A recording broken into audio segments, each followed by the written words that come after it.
আমার কক্সবাজারে যাওয়ার সামর্থ্য নাই, তবে রাজশাহীর টিবাতে গিয়ে কক্সবাজারের ফিল তো আমি নিতেই পারি। হ্যালো এভরিওয়ান, আসসালামু আলাইকুম। আজকে চলে গিয়েছিলাম টিবাতে, সেখানে গিয়ে কত কত মজা করেছি সেগুলোই থাকছে আজকের ভিডিওতে। অনেকদিন ওজন মাপা হয় নাই, তাই টিবাতে ঢুকতেই ওজনটা মেপে নিলাম। দিন দিন তো আমি হাতির বাচ্চা হয়ে যাচ্ছি। ভেড়ার বাচ্চা দুইটা কত কিউট, তাই না? কিন্তু আমি আছি অন্য চিন্তায়। সামনেই নদী, ওই পারে সূর্যাস্ত, পারে নৌকা ভিড়ানো, মনোমুগ্ধকর একটা দৃশ্য। এইদিকে আমার ওজন হয়েছে 56 কেজি। এইটা আমি কিভাবে কমাবো সেটাই আমার মাথায় ঘুরঘুর করছে। আমার ছানাটা আইসক্রিম দেখে ফেলেছে, এখন তাকে তো আইসক্রিম কিনে দিতেই হবে। এইদিকে হিরোকে আমি পটাচ্ছিলাম, চলো হিরো আমরা চরের ওই পারে যাই, অনেক মজা হবে। কিন্তু হিরো তো কোনোভাবে রাজি হচ্ছিল না। টিবাধে আসার পরে যদি চরের ওই পারেই না যায়, তাহলে টিবাধে এসে আর কি করলাম, তাই না? আমি তাকে মানাতে পারিনি, তবে এক মাঝি তাকে কথার জালে ফেলে ঠিক মানিয়ে নিয়ে তার নৌকাতে করে এখন আমরা চরের ওই পারে যাব। নদীর বুকে যখন সূর্যটা এইভাবে থাকে তখন দেখতে যে কি সুন্দর লাগে। ফাইনালি নৌকাটা চলা শুরু করলো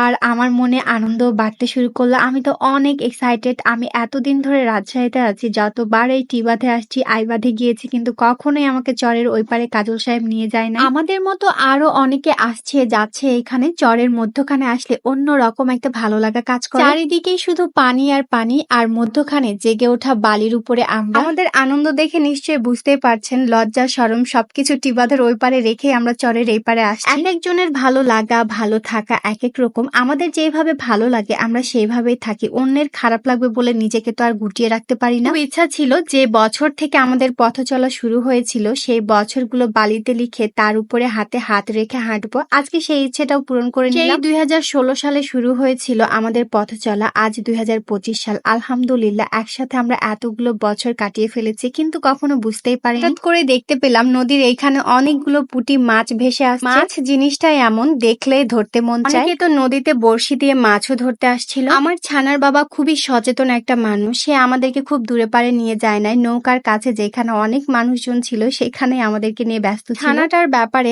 আমার থেকেও ছানার বাবাই বেশি কেয়ারফুল। এইখানে আমরা প্রায় ঘন্টা খানেক মতো ছিলাম। সন্ধ্যা হয়ে আসছিল, তাই আমরা ঠিক করলাম এবার টিবাধে ফিরে যাওয়া উচিত। টিবাধে এসে আমার সবকিছুই ভালো লেগেছে, শুধু একটা জিনিসই খুব খারাপ লেগেছে, সেটা হলো মাঝিরা যখন চরের ওই পারে যাওয়ার জন্য রিকোয়েস্ট করে তখন তাদের ব্যবহারটা অনেক ফ্রেন্ডলি থাকে, খুবই ভালো থাকে, কিন্তু চরের ওই পার থেকে টিবাধে আসার সময় তাদের ব্যবহার পুরোটাই উল্টা। হোক, আমরা ভালো মতো টিবাধের ওই পারে গিয়েছিলাম, আবার ভালো মতো এপারে চলেও আসছি। টিবাধে অনেক ভিড় থাকার কারণে আমরা সেইখানে তেমন কোনো খাওয়া দাওয়াই করিনি, তাই চলে আসছিলাম মহিলা কলেজের এখানে। বার্গার, ঝালমুড়ি আর একটু চটপটি ট্রাই করেছিলাম। রাইহানা বুড়ি তো বার্গার খাবেই খাবে, তাই তাকে একটা বার্গার কিনে দিয়েছিলাম, তবে মশা অনেক বেশি জ্বালাতন করছিল এখানে। এইদিকে বাপ বেটি মিলে ঝালমুড়ি নিয়ে কারাকারি শুরু করেছে। তো যাই হোক, সব মিলিয়ে আজকের দিনটা আমাদের খুব সুন্দর কেটেছে। আবারও দেখা হয়ে যাবে কালকের ভিডিওতে। সবাইকে আল্লাহ হাফেজ।